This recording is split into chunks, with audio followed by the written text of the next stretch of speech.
Hello YouTube, this is Derek. I just finished Dragon Quest IX and I wanted to do a quick video kind of talking just a little bit about my thoughts on the game.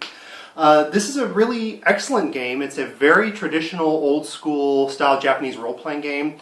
And what I mean by that is that it uses the sort of top-down perspective on most of the exploration, and then in combat you're going sort of menu-based where you're picking attack, spell, item, things like that. I love this kind of game. I really am sad that a lot of games are going away from this style, so it was nice. This one probably one of the more recent examples of this still being used.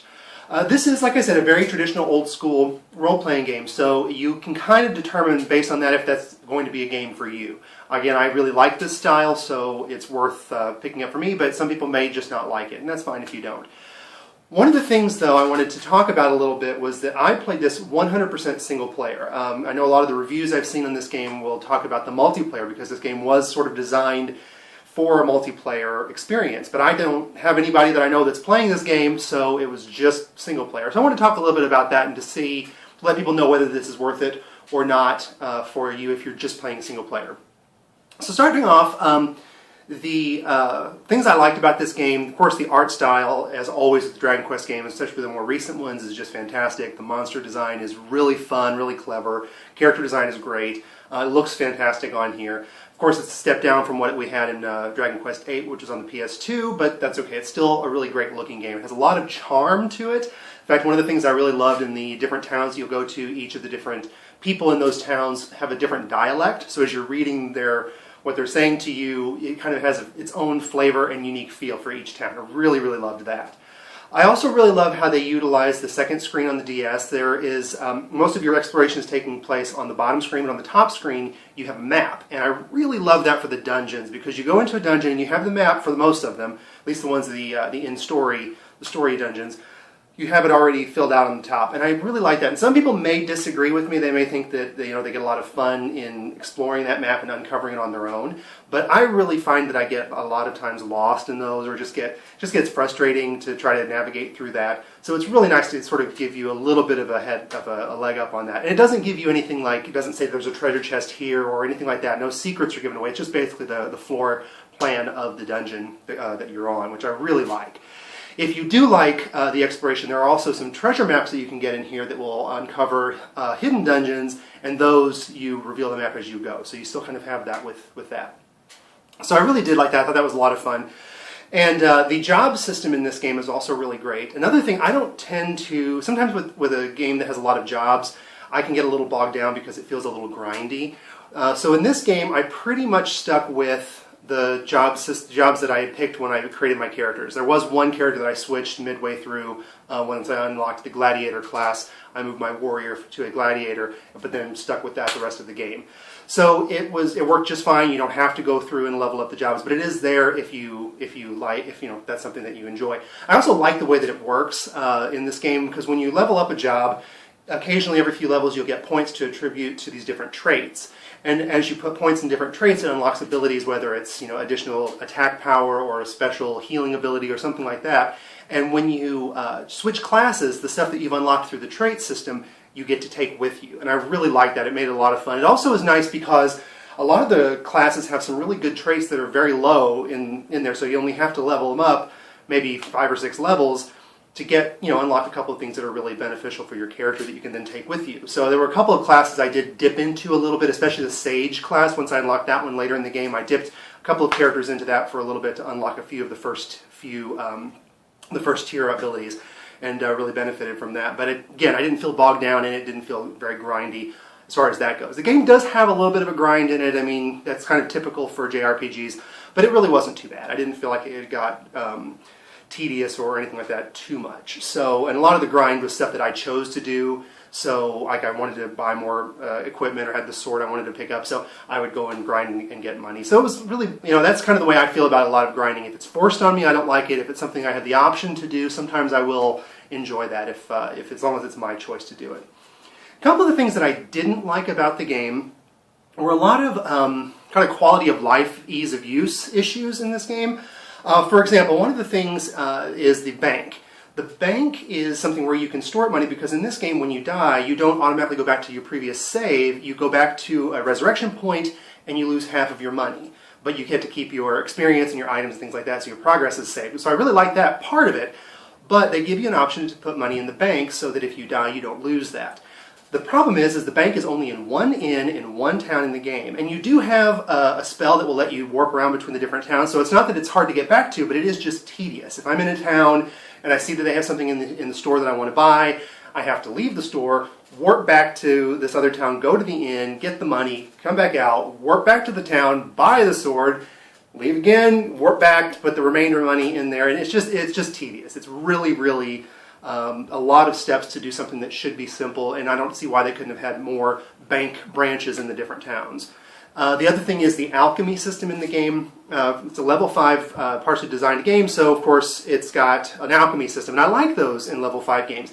But it's the same problem. The alchemy pot is in that very same inn where the bank is, and it's only one. So even though I guess it's not a huge issue, I found myself not really using the alchemy that much, and I think I would have a lot more if it had been something that I could just go to the sub-menu and find it in there, especially when I find a new component, something that I hadn't seen before. It would have been nice if I could have just gone straight and looked at the recipe list to see if there was anything that I could use it for, because by the time I've left whatever dungeon I found this component in, gone back to the town, I don't remember what it was I found. It also helps too because you find recipes for different alchemy items throughout the world, but again, you can't look to see what that is after you get it until you go back to the town that has the alchemy pot, and again, it would be nice just to have that as I'm going along. So that was a little bit frustrating, and I found it was something I didn't use at all.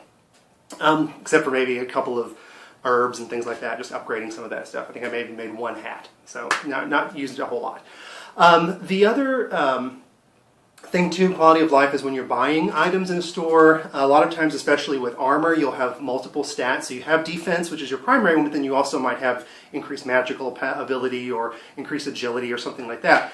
When you're comparing what you have currently equipped to what they have for sale in the store, it only gives you defense, and that drove me crazy, because a lot of times, especially with my mage or priest, that 1 point of defense might not be worth it if it's going to hurt my magical ability. So it was really hard, and it was just a matter of, again, leaving the window for the item shop, pulling up the inventory screen, going through stuff. It just was a tedious mess, and it should have been a lot more streamlined, especially with this high caliber of a video game. I mean, this is Dragon Quest. It's not like it's some brand new company or brand new series. This is something that's definitely very well established. That should have been fixed. That's just something that I feel like the ease of use should have been there. So the one thing about this game, I do think there is your mileage will vary on a lot of the aspects of it. One of the things people have complained about is because it was sort of designed with multiplayer in mind, you create your character, you create your party members from nothing, and they have no real personalities. I mean, your main character sort of does, but your party members don't. They just really become your mercenaries that you've hired to go on with it. That didn't bother me. I didn't really have a problem with that. I still became very attached to them, just working with them in combat and everything. But I know some people weren't, especially coming from Dragon Quest VIII that had such rich and interesting characters. It does feel like a little bit of a step down. But again, I don't think it's really so much a step down as just a different approach. Dragon Quest III used the same thing, and it worked just fine there. So I think it was good, but some people may find that a little off-putting. The other thing is, too, I tend to be the kind of gamer that once I finish a game, I rarely go back to it to replay it or to finish up side quests or anything like that. Pretty much once I'm done with the main storyline, I'm done. But if you're the kind of player that loves to go back and level grind and discover new things, this game has really got your back, because it's got tons of unlockable dungeons. It's got tons of jobs that you can level up. There's just a lot to do in this game once you've beaten the main quest. I'm just probably not, I'm not the kind of gamer that's going to go back and really do that probably very much, but it is nice to have there. Having said that, I do think that the treasure map system that I mentioned was a little underutilized in the single-player campaign. And I think that was one of the things that they wanted to emphasize the multiplayer on, because you could discover these treasure maps and then trade them between yourself and other players. But if you're playing purely single-player, you don't have that. And I think there should have been more in the single-player campaign, because it's a really neat feature to discover these hidden dungeons and with a boss, and you can get all these really interesting things. I only found one treasure map through the whole gameplay, except I finally did finish that dungeon, and as a reward for that dungeon, I did get another one. So I had two through my 50 hours of gameplay in here, and I think there should have been more, because it's a neat feature, but underutilized in the single-player campaign. Now, there is a place that you can go in the game to access Nintendo's servers, and they're supposed to be updating that every day with treasure maps that you can get. But I could never get this thing to connect. I don't know if it's a problem because I'm playing on a 3DS or if it's a problem with the type of encryption I have on my Wi-Fi. I just could not ever get it. The 3DS connects to the internet fine, but this game would not. So I don't know, maybe there was just something there that, or it could be too that the Nintendo's not supporting it anymore because it is a bit of an older game and they've taken the servers down. So either way, I think it should have been built into the single player game to anticipate that happening because of course they're probably not going to support the servers forever. So that also leads me to the questing system. There's a side quest system that is tied to some of the treasure maps. It's where I got the treasure map that I found. That's also a thing that I think is a little bit clunky. One of the problems is that you get these quests from people, and a lot of them are very vague. And that's okay because sometimes a lot of the fun comes from figuring out what this quest is about.